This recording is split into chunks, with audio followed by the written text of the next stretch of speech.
I know anxiety in the moment feels like it's trying to kill you, but I promise it is not. It is trying to keep you alive. Hi, I'm Gabby Roberts, and welcome back to the Fierce and Free podcast. Today we're talking about anxiety. I know, not a great topic. A lot of people hate anxiety, but I'm here to show you why it's important and it's that you need it and how it really is not trying to hurt you. It may feel painful in the moment, but its job is to keep you alive. And you, without anxiety, would wish that you had it back. You just have to learn how to navigate it, how to make your body work for you, and to learn that, again, it's not here to hurt you, it's here to help you. So today we're going into the topic of anxiety, and then I have a couple announcements. So if you're new to the area or if you're local to the area and you're looking for some fun things to do, stay tuned. Now, before we dive in, go ahead and make sure that you're following and subscribing so you never miss another episode. All right, let's get into it. So, for anxiety, this is something I've struggled with for a very long time. I used to have daily panic attacks, like literally every single day. I would throw up and pass out. One or the other, never knew which one was coming first. And it sucked. I hated my anxiety so much because it felt like I was dying. My heart rate was through the roof. My palms were sweating. I was sweating. I felt so nauseous. And it makes sense why I felt that way. Because when you realize what's actually going on in your body when you're feeling anxious, it makes so much more sense. And you're sitting there going, oh, so I'm not just crazy. No, you're not. And you're not rude. You're not a bad person. You're not, some people refer to themselves as, oh, I'm just a bitch. You're not any of those things. I guarantee you're probably just anxious. Because your body, when you're anxious, does things that does not make sense. We are oftentimes shut down, shut off. We don't really want to be social. Sometimes we want to just go home. Sometimes we don't want to be around anybody at all. Sometimes it's really hard to exist when you're feeling that anxious. So, what happens in the body, and I think this is incredibly important, so you know what's going on in your mind and your body, so you know that there's tools to make this better, right? You don't want to fix it. You don't want to expel the anxiety so you never feel it ever again. In fact, you would miss it if it was gone because your anxiety is the reason you're alive. So when you're in fight or flight, which is where anxiety comes from, is your body is trying to protect you. So it sends cortisol and adrenaline racing through your blood. It tightens the muscles. It abandons all the digestive things that it's supposed to be working on in the gut. And it goes to your muscles so you can run, so you can fight, so you can survive, right? So when you're anxious, the logical thinking part of your brain, called the prefrontal cortex, kind of takes a back seat because it's not its job to logic its way into surviving at all. In fact, the reason why someone would just throw something at you and you just without thinking catch it, that's your nervous system prepping to keep you alive. It doesn't want something smashing into your face, right? So it reacts first, quickly, and oftentimes it does not make sense. You're like, why did I act like that? Why did that happen? Why did I say that? It's because you were panicking, right? And that's okay. But to not panic all the time and to actually have access to that logical thinking that thinks clearly and actually knows what to do is helpful. But in the moment, the amygdala, your brain's fire alarm system, is the one that needs to be in charge. It's not its job to make sense. It's not its job to say, oh, hey, you didn't respond in the best way. The anxiety goes, who gives a shit? I was surviving. Like, if you actually think about if you're in a fight or flight situation, like life or death, and you have, the most important person next to you that says, hey, I need your help, you're not going to give a shit that they're talking to you, that they're asking something of you. You're not going to show up as the great friend, partner, parent, leader that you are because you're surviving. You're like, I don't care that this person's here at all. I don't even acknowledge your existence because when I'm in fight or flight, I'm focusing on living, surviving, getting to safety. Now, oftentimes when anxiety shows up in the modern world, there's not an actual saber-toothed tiger chasing you down or a bear, like it may feel like that, but really it's you just having a conversation with somebody that you love, or your partner comes home and they say, ooh, we need to talk. Like, ugh, those few words has my heart rate just skyrocketing. Even if I know that there's nothing wrong, I'm just like, oh God. And it's oftentimes an invisible threat in the modern world now. What did somebody say that disrupted your nervous system? What did somebody do? How is someone reacting around you? Sometimes there is an absolute threat, yes. But when you're anxious, sometimes there's not. Again, it's your partner coming home and saying, we need to talk, or it's, feeling like you didn't get enough done today. Then you start feeling anxiety in your body. You're going out to meet somebody new, or you're making a new friend, and your body's going, ooh, I don't know. Because the threat isn't always, again, an actual immediate physical threat. Sometimes it's a thought pattern. Well, what if they don't like me? What if they leave me? What if they hurt me, right? And so your body is going to prepare to protect you in that situation. When really, sometimes you're thinking about things that hasn't even happened yet, and you're freaking out about that thing, when really you just need to take a moment, realize that you're safe, and that it's going to be okay. But in that moment, it can be a little hard to know that you're safe because the body and the nervous system does not really like unfamiliarity. It loves predictability. It really does. If it knows what's going to happen, it feels more safe doing that thing. I mean, think about it. If you do the same thing over and over and over again, it knows what to expect. So, for instance, if you stay in a unhealthy relationship, right? You know that this person's going to come home, you guys are going to fight, you're going to cry, you're going to go to bed, you're going to wake up the next day, you're going to attempt to make it up, and then it's going to repeat over and over again, right? You know you have an option to leave that person. But the unknown of leaving that person is far scarier than the arguments you know you're going to have every single day. Yeah, this sucks and this isn't what I want, but it's less scary than trying to go and break up with that person, sometimes go through a divorce, and then restart with somebody else that you don't know is going to hurt you. You don't know that the next person isn't going to cheat on you or treat you like shit like the other person may have before, right? So you're like, you know what? Screw that. I'm going to stay here.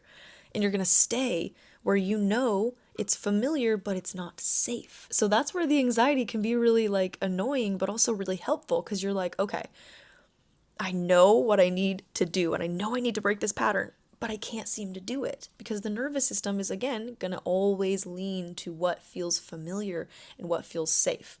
And it may take months or years to feel safe again after you're in that unhealthy relationship, right? So your anxiety can be something that feels really big and really scary in the moment. But when you take a step back and you learn that, okay, my anxiety only exists if it's sensing a threat. Okay, so let's be aware without judgment. Oftentimes we're really self-aware, but then we like shame ourselves. We're like, bad, why'd you do that? Bad, bad, bad, bad, bad. When really that's not the goal. Take a big, big step back, not too far back. For us neurodivergent, sometimes we go so far back and then we're like, why don't I feel anything at all? And it's like, okay, zoom back in a little bit, okay? When you take that step back and you realize that my anxiety is looking for the threat, it's looking for something to threaten my aliveness, right? So ask yourself, is there a threat?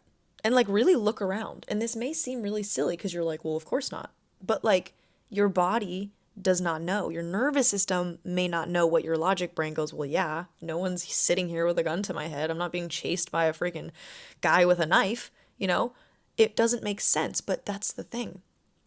Again, it doesn't always have to make sense for your body to register it as a threat. Again, sometimes it's thought patterns. What if they leave me? What if they hurt me? What if I don't sell enough? And what if I don't make enough? What if I lose my house? Like, what if, right? But if we can freak out about something that hasn't happened yet, we can take that step back and go, okay, where's the threat? Okay, so that hasn't happened yet. So hold on. Am I dying? No. Okay, noted. I'm not dying. And sometimes you have to say that out loud to your body. Hey, we're not dying. And I know it sounds so silly, like why would I say that out loud? But your body does not know that there's not a threat to its life. And your body takes that role very, very seriously when it has anxiety. It's like, no, like it's looking, it's scanning, and oftentimes even the looking and the scanning can be really detrimental to our nervous system. And everyone's like, wow, you're so safe. And it's like, thanks. I literally scan 24/7. I sit with my back to everyone so I can always see the exit. Like, anxiety can really feel heavy. But when you learn to work with it and you take that step back and you're going, okay, I notice the threat, if there is one. Sometimes, again, it's the invisible threat, it's the thought process. If there's a threat, how can I ground myself? So, one, saying, I'm not dying, we're okay. But you can't always just throw on a we're okay and expect your body to believe you. Sometimes it's like, yeah, you're saying we're okay, but I don't feel safe still. And that's why sometimes affirmations are really tricky to do with your anxiety, because you're like, I feel safe, I feel loved, I feel calm. And that body's nervous system bullshit meter is going womp. No, we are not. We're not safe. You can say whatever you want, but I don't feel safe. So then it goes from, instead of, okay, what do I need to do? Now everybody wants to do something to fix it, to make it better, to make it go away. But sometimes it's like, what do I need to feel? What is it that I can provide myself to get through this? Oftentimes, we go and we distract ourselves. We doom scroll. We, start doing the dishes. We start cleaning. We start doing something because we're looking to move this energy because it's so uncomfortable. But oftentimes, if you take that step back and you just breathe, you give that fire alarm a chance to calm down a little bit, the logical thinking a chance to kind of come back into the room and going, okay, what is it that I need right now? Because if you've noticed, if you're anything like me, when you're really anxious and really dysregulated, someone can say, okay, well, what do you need right now? And you're like, I don't know. I don't even know what I need. Like, I don't know what I need from you. I don't even know what I need from myself. And it can feel really overwhelming. But when you take a moment to ground yourself, sometimes I'll physically sit with my feet firmly planted on the ground. And I'm just chilling. I got my back to the back of the chair. I got my eyes closed, or my eyes kind of gazed, or my gaze lowered to the floor. And I'm just taking some breaths, and I'm feeling the earth on my feet, and I'm grounding myself. Because when you're grounded, then you can think more clearly. Then that authentic part of you that goes, hey, I know what to do. I know how to take care of you. I know how to live. I know how to survive. I got this. Takes back control of the steering wheel. And that one that's freaking out, which again, it's its job to freak out, allows that one to go, hey, I understand you're here to protect me. I understand you're ready to go. You're ready to fight, but there's no threat. And we are okay. And so when you're saying affirmations like I feel safe and your body doesn't believe it, it's important to say the things out loud so that your body, your nervous system can hear it and believe it. So it's, I feel safe. No, you don't. Or I'm okay. No, you don't. I'm not okay. You can literally say out loud, I am feeling like I'm not okay. I'm feeling like I'm really scared. I'm feeling blank, however you feel. Because it's not, I'm dying. I'm not okay. That's a fact. That's a statement. But you're not dying. It just feels like you are. And your feelings, even though they feel real and feel true, are not facts. They feel real, but they're not true, if that makes sense. So when you're saying these affirmations, you can say something like, I am attempting to learn how to regulate my body for the first time.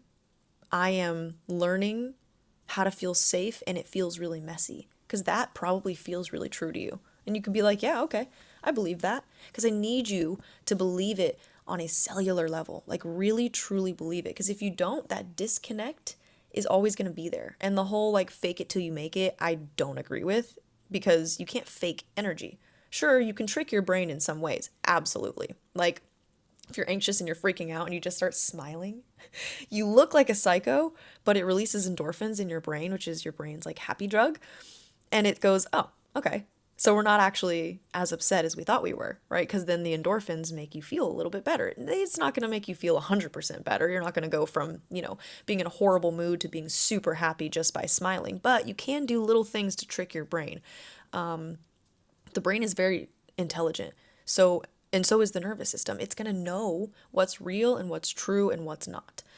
Not all the time, because you may think in the moment when you're panicking that this is what you need and this is true and this is real, But that's actually not true and that's not real. And you realize that after coming down from that anxiety attack, which takes a little bit of time. That's why it's important not to make any hard or big decisions when you're feeling that flustered or when you're feeling that emotional. Because you may make a decision and feel like I could bet my life on that decision right here, right now, while I'm panicking. But then a couple hours later, you're like, yeah, I would not do that. I'm so glad I didn't do that thing that I thought I needed. Because in the moment, your brain is going to do the thing that it thinks that it needs. And sometimes that thing that it thinks that it needs is not actually what it needs. Oftentimes you are going and you're coping in a really unhealthy way. Sometimes, people drink alcohol. Sometimes they go hang around people who are very toxic and also just complain, complain, complain. Sometimes people are using other forms of coping skills. Some people smoke, some people go and they game, and gaming could be great for a while, but then it's like, man, I've been staring at a screen all day long. Is this really actually helping or is this just distracting me? So in the moment, it is incredibly hard to figure out what you need. And that's why grounding skills are so important. So what I just did a couple minutes ago is I just took a breath. I'm just focusing on my body and my breath. Sometimes you need to go talk to a friend. Sometimes you need to kind of like, shake it out, to release some of that energy. Because when your blood, again, is filled with adrenaline and cortisol, your stress hormones, it's gonna feel like you just ran a marathon. I don't know about you, but after my panic attacks, I'm out for the rest of the day. I'm just like, I need space and time and comfort food and sleep. Because it really is exhausting to be that anxious all the time. Now, oftentimes people are anxious just about 24 hours of their day. Sometimes people spend years in the fight or flight, which means that our bodies are deteriorating from the inside out because it's not sustainable to be that stressed out all the time. That's why people get sick. That's why people die early. That's why, people lean on really unhealthy coping skills like drugs and alcohol and things that can literally kill you from the inside out. So it's so important to realize that, one, it makes sense why you're feeling the way that you're feeling. It makes sense if you're the one who copes with the drugs or the alcohol or the non-healthy coping mechanism, whatever it is for you. It's okay. It makes sense that you're doing that. But after a time, you have to realize, is this really serving me in the way that I want to be served? Like, for me, my go-to was alcohol. That was such an easy way to douse my anxiety in just like a little bit of booze. Like the first 2 shots, those are for my anxiety specifically. I didn't really feel buzz. I just kind of felt normal. And then after that, it was like, okay, now the real drinking begins, because I was just coping. I didn't want to feel everything that was in my head because it's dark and scary and terrifying. Like terrifying is not even the right word. Like mortifying. I can't think of a petrified, like something that's just shakes you to your core. Scary. Because it is. To think back to the times that bad things happened, and it's a lot. And I coped with alcohol because it was easy, and it's everywhere. And it's celebrated and it's praised. You look at alcohol and it's on t-shirts and hats and, all these clothing lines, and it's on the commercials, and it's the people who are getting sponsored by alcohol, and there's, it's everywhere. And so for me, that was a toxic coping skill, but it made sense that I leaned on it because people who lean on coping skills like that aren't for no reason. You're probably scared. You're probably anxious. You're probably burnt out. You're probably exhausted. You probably don't know another option. But allow me to teach you that there is other options out there to help soothe your anxiety. There's so many ways. And you can get really scientific with it because it's not woo-woo or spiritual. Yeah, sure, some people can consider it those things, but when you separate the spiritual side of things, because if you're not a spiritual person, like, cool, you don't have to be. I told one of my coaches all the time, he's so funny. He's like, I'm not woo-woo. And I'm like, yeah, you are. And then I told him the other day, he was like, I'm not woo-woo. And I was like, you know what? You're right. You're not woo-woo. You're not that spiritual because this is science. And he kind of like giggled at me, but it's true.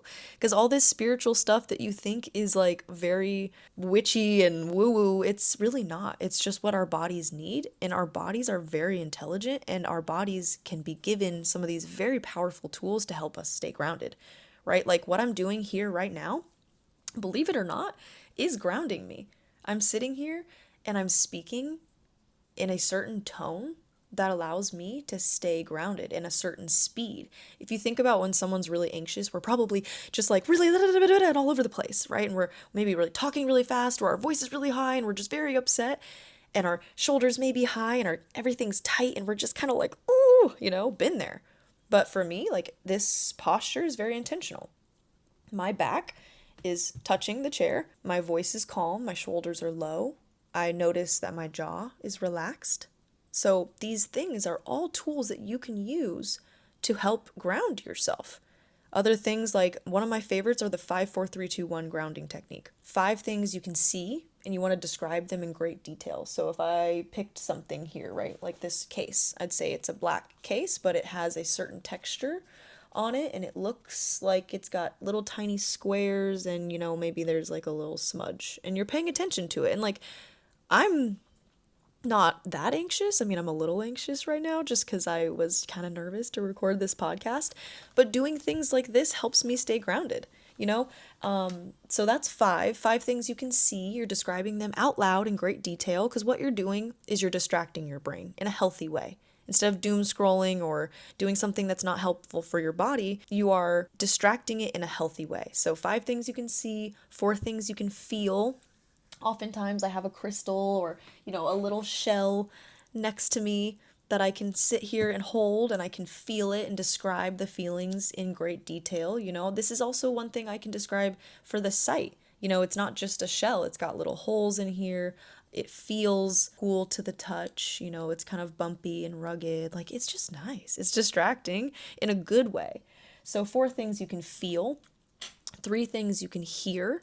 And if this is like, I'm sitting in a quiet room, I hear nothing, this can be like, close your eyes for a minute. For me, I can hear the rain outside and I love it. This can also be, cars going by. This could be the sound of your coffee maker. This could be the gentle hum of the AC or the heat going. This could be anything. The fact is just to focus on it. So 3 things you can hear, 2 things you can smell. This could be the coffee going. I say that because I can smell coffee right now. This could be your deodorant, your perfume, the food that you just cooked. Maybe it still smells in the house. Like, really pay attention to those things. Finally, one thing that you can taste. So if you're like, well, I don't taste anything, then pay attention to that. What does the natural taste in my mouth taste like? Could be, the last thing that you ate. It could be the toothpaste. It could be gum. It really could be anything. And what works for me isn't going to work for you. It could, absolutely could, but not always all the time. So I want to encourage you to find the grounding tools that work for you. For me, that 5-4-3-2-1 is a great one because I can do it anywhere, anytime. Like, I'm looking on the shelf right now to this cute little mushroom that I painted and I'm looking at it, and it's green and it's got this little chip in the side, and I was thinking back to the time where I accidentally chipped it because I accidentally dropped it on the ground. And then before you know it, I'm not thinking about the thing I'm panicking about, I'm thinking about that time that I went and I painted with my friends. And then I'm like, And then it's like, oh, I'm not as anxious as I was. Oh, because the threat has subsided. So finding what tools work for you is so, so important. And again, one of the most frustrating things, and I got to tell you this because I didn't realize it in the moment, was the tools that you love and that you cling to are not always going to work. They may work at first because you leaned on them because they were helpful, but then as you grow, they become not as helpful and you may need different things. So you just have to pivot. Okay, if this isn't working, why? And if you can't figure out the why, don't worry about it. What is the next? What do I need right now to get through how I'm feeling? Because oftentimes, again, we want to fix it, we want to run from it, but oftentimes we really just need to provide the space to get through it, because our bodies and our minds are so incredibly intelligent that they don't need much to heal, like, really, truly. Most times, if you're sick or you're going through something, you don't need anything at all other than time, love, compassion, space, maybe some friends, like good food, water, sleep to heal. That's it. Give yourself that. Find what works for you. Oftentimes I see people sitting there and it looks weird, and I do this too, but I'll pull on my ear or I'll put like a finger like right inside my ear and just kind of rub, because this activates the vagus nerve. This activates the part of your body that encourages your body to rest and digest, so out of the fight or flight mode. So this can also be rubbing your collarbones. Some people tap on their face. Some people rub their forehead, which also stimulates the vagus nerve. If you do yoga, it's a beautiful way to ground yourself. Specifically the child's pose, when you got your arms up and your head on the mat, you're decompressing the back of your spine. Plus, putting your head on the mat has that little pressure point here to activate the vagus nerve. The vagus nerve is, if you've never heard of the polyvagal theory, I do suggest looking it up because it's very helpful. But again, that vagus nerve is the nerve that's here to help you. So just know that there is parts of your body that love you and that are trying to keep you safe, but it just doesn't feel like that in the moment because it literally feels like you're dying. Again, that heart rate is spiking, you're clammy, you're nauseous, you're dizzy. It's awful. But you're not alone. You're not broken. You're not a bad person. Oftentimes, it's just your anxiety screaming at you and you don't know how to listen and you don't know how to provide it what it needs. So that's why we're talking about it today. So for me, I really do lean heavily on touch and somatic releases. Like oftentimes, like when I'm anxious, I literally will just like kind of shake it out, just drop the shoulders, unclench the jaw, like really release that need to try to fix it and feel everything. Because if you really do just feel it for a moment and get through it, it's not so bad. But I will, of course, encourage as many people as I possibly can to find what works for you. The things that work for somebody else works for them. Yes, that's amazing. And I've tried a bunch of other ways that people use to calm their anxiety, and some of it works, some of it does not. In fact, some of it makes my anxiety worse. So just because somebody else is doing it does not mean that that's going to be the thing that works for you, especially if you're a woman. Like, I gotta say, cold plunges are not for me at certain points in my life. Like if I'm on my period, never doing cold plunges. If I am genuinely panicking, I might put my face in cold water, but my entire body, like that's not what I need. And oftentimes people with very, very sensitive nervous systems don't need something big and extreme to calm them down. They need something fairly little because the little things really do go a long way. Like the rubbing and the humming and just the rocking and the swaying and just self-soothing is a big one for me. And I had to do it today because I caught myself, yes, doom scrolling because I knew that I was avoiding this right here. Showing up on camera because it's scary, terrifying.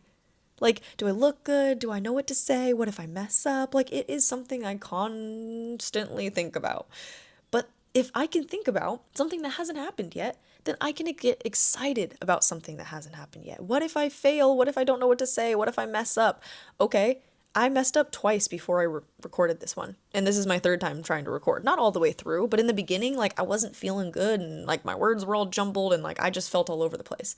And I felt anxiety because I was like, oh God, what if? But like, what if the podcast goes well? What if you do mess up and you clip it out? What if people judge you? Guess what? They're going to. I know that. And I know that I'm not for everybody, and neither is this podcast. And if they don't want to listen and they don't like it, okay, unfollow me. That's it. Simple enough, So it's just like all these things that I'm like panicking about. The authentic me who knows I got this is right there, ready to catch some of those thoughts. Like, cool, you think I'm going to fail? Well, what if you don't fail? What if you succeed? What if this is your best episode yet? Because I was nervous. I was like noticing what I was doing. And that is the beauty of becoming aware of your actions without judgment. Because yeah, I knew what I was doing, sitting there, avoiding this. I even called myself out on social media. I posted it and was like, this is what I'm doing. Because I don't want to be that person who's like, you know what, go and do this one thing, this one way, and I'm so amazing. Like, no, I'm a flawed human being and I do things really messy. But I've started to own that. It's kind of my thing. It's kind of my brand. And I realize through the mess, I get so much done. And at least I'm doing it messy than not doing it at all. So it's okay to call yourself out. It's okay to have those moments where you're like, oh yeah, I'm totally avoiding this thing. But do it without judgment, because if I were to sit there and shame myself, then what would that do? Make me feel awful, and I may not have ended up recording my podcast because I'm like, oh, you're just an asshole and you're not good enough and la la la, right? So the more you do this, the easier it becomes and the quicker you start to catch yourself. I was just talking to my therapist the other day and she said, and it made me cry. And she was like, you are so much less reactive than you used to be. And I was like, oh my God, like, thank you so much. You have no idea how much that means to me, because it really means the most to me.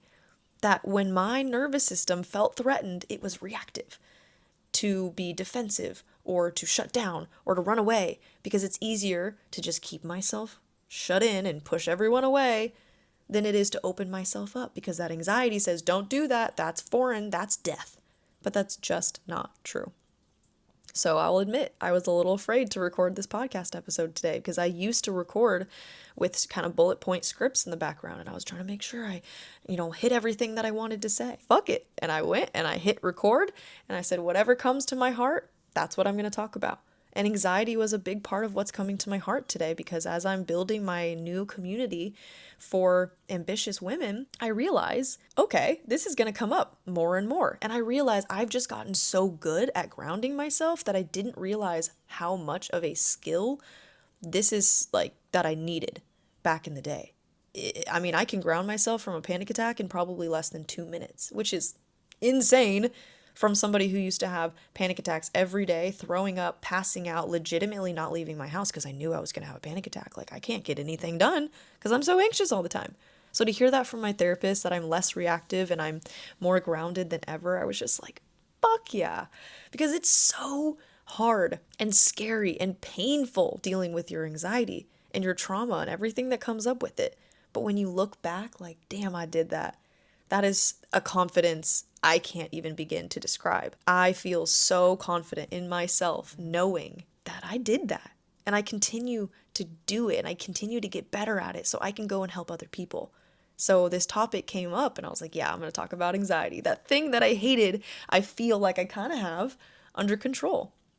Even if I do have a panic attack, I know I'm going to be okay because I have the tools and the space to ground myself and to get through it, to grow through what I'm going through. Part of me learning to ground myself through the anxiety really opens the door to so many possibilities I didn't think I was capable of. Running retreats, speaking on stage, hosting events, helping nonprofits, like helping so many people that I thought I could never help because I was so anxious. I was so anxious, I literally felt like I was dying in the inside and I would not leave my house. And so to go from that to being the person who can handle the tasks without burning out and ground myself in record timing, like, I'm just that confident that confidence is unmatchable, and it doesn't come anywhere from other than doing the things you thought you couldn't do, So as I build this beautiful coaching program, I realize everyone else in here feels that anxiety. The only difference between what I'm realizing in myself and other successful people is that we bounce back really fast. We feel it, we get through it, and then we rinse and repeat, and then we teach what we've learned. That's pretty much what I got for you. I'm not going to keep it really complex. I don't want to get too science heavy, but you got a couple ways to ground yourself, why you have anxiety, what's going through your mind when it's happening, how to navigate it, how to balance your life if you're an anxious person. And now we can talk about the things that cause anxiety, right? Like events this weekend. These are some things that I won't lie that bring some anxiety up in me because I'm nervous to put myself out there and to host these classes and to be seen in front of all these people. But hey, what better way to practice being grounded and learning and co-regulating with the other people who are also probably nervous than to show up in these areas? One, we have a resilience workshop this week, Friday, July 24th from 6 to I think 8 p.m.-ish. And it's about emotional resilience, which is the perfect way to end this episode talking about anxiety. Because when you're feeling anxiety, oftentimes big emotions come with it. And it's really hard to bounce back from some of those big emotions without that resilience inside, without grounding yourself, without knowing what to do. And that's exactly what we're doing here in this workshop. We have an amazing speaker. He's going to come in, talk about emotional resilience. Follow me on Facebook, gabbyroberts.coach. Text me. It's probably all over my profile. I try to promote as much as I possibly can for workshops and other local things around town because it's such a good way to get out of your comfort zone, meet new friends, and just be involved in the community and learn as well, because that's why we're here, to learn. learn that you can do this, learn what tools work for you, and maybe you learn a thing or two that you could teach somebody else. So we're breaking some of that generational trauma. We're leaving this earth better than we found it. Okay, so we got the resilience workshop. And then on Sunday, so that's Friday, July 24th, 6 p.m. Then Sunday, we have the holistic happy hour. Now, this is for family friendly, dog friendly, bring your babies, bring your fur babies. This is all about supporting your health naturally through using essential oils. Now, this is 100% natural, stems, roots, seeds, flowers, all right from Mother Earth. You don't have to worry about all these other icky symptoms with taking some of the medication from the doctors. Now, I'm not saying that you don't need doctors. I'm not saying this is going to heal you, but it can support your health naturally without having to worry about some of those side effects. We're focused on skincare. So if you are driving yourself crazy with all these bug bites and your kids are itchy and your dogs are itchy, or your dogs are hearing all the thunder that's going on lately and they're just running around the house, or they're shaking and they're terrified, these oils get to support you that way. So that's what we're doing. Holistic Happy Hour. It's on Sunday, July 26th from 2 to 4 p.m. And I hope to see you there. It's going to be fun. I'm definitely hosting them once a month, so if you can't make this one, there will be more. So just get with me on social media, gabbyroberts.coach. Tag me if you loved this episode. Share what you took away from this episode. If you're like, oh my gosh, this was speaking to my soul. This is what I learned. This is what I'm going to implement. I want to cheer you on because I know how hard it can be to navigate anxiety. So I'm proud of you.